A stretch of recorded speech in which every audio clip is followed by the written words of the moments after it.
ఇంట్లోనే ఈజీగా egg puff ఎలా చేసుకోవాలో చూసేద్దాం. ముందుగా మిక్సింగ్ బౌల్ తీసుకొని మైదా పిండి, కొద్దిగా ఆయిల్ వేసి బాగా కలపాలి. తర్వాత కొద్దిగా వాటర్ వేసుకొని చపాతీ పిండిలా కలిపేసి తీసి పక్కన పెట్టుకోండి. ప్యాన్ పెట్టుకొని కొద్దిగా జీలకర్ర వేసి, కరివేపాకు, సన్నగా తరిగిన ఉల్లిపాయలు, సన్నగా తరిగిన పచ్చిమిర్చి వేసి కొద్దిసేపు వేయించుకోవాలి. ఇది కూడా వేగిపోయాక ఉప్పు, పసుపు, కారం, ధనియాల పొడి, కొద్దిగా అల్లం వెల్లుల్లి పేస్ట్ వేసి వేయించి కొద్దిగా కొత్తిమీర చల్లి పక్కన పెట్టుకోండి. చిన్న కప్పులో కొద్దిగా మైదా పిండి, నెయ్యి లేదా బటర్ వేసి ఈ విధంగా చేసి పక్కన పెట్టుకోవాలి. పిండిని 4 భాగాలుగా చేసి ఇలా చపాతీలా చేసుకోవాలి. తర్వాత మనం ఆల్రెడీ మిక్స్ చేసిన మిశ్రమాన్ని ఒకటిపైన ఒకటి వేసి లేయర్స్లా వేసుకోవాలి. తర్వాత మళ్ళీ చపాతీలా రుద్దుకొని సైడ్స్ కట్ చేసుకోండి.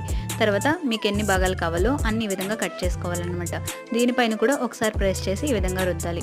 ఎగ్స్ని ఇలా హాఫ్గా కట్ చేసుకొని ఆనియన్స్ మిశ్రమం వేసి దీనిపైన ఎగ్ పెట్టేసి పైన లేయర్ ఉంది కదా దాంతో మొత్తం కవర్ చేసి తర్వాత ఈ విధంగా కవర్ చేసేయాలన్నమాట. ఇలా ఉండాలి. ఇప్పుడు కాగుతున్న నూనెలోకి ఒక్కొక్కటిగా వేసి ఈ విధంగా ఫ్రై చేసుకోండి. అంతేనండి, ఎగ్ పఫ్ రెడీ.